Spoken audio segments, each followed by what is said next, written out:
you can use goto keyword to jump to any location in the code. The way to use it is to mark the location with 2 columns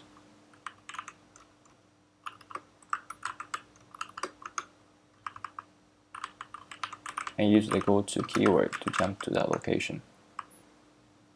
We can actually make the loop with goto without using the while or for loop. We already marked the start and the end, and depending on the condition, we either go back to the start or the exit. So if the number is 10, go to the exit. If not, go to the start.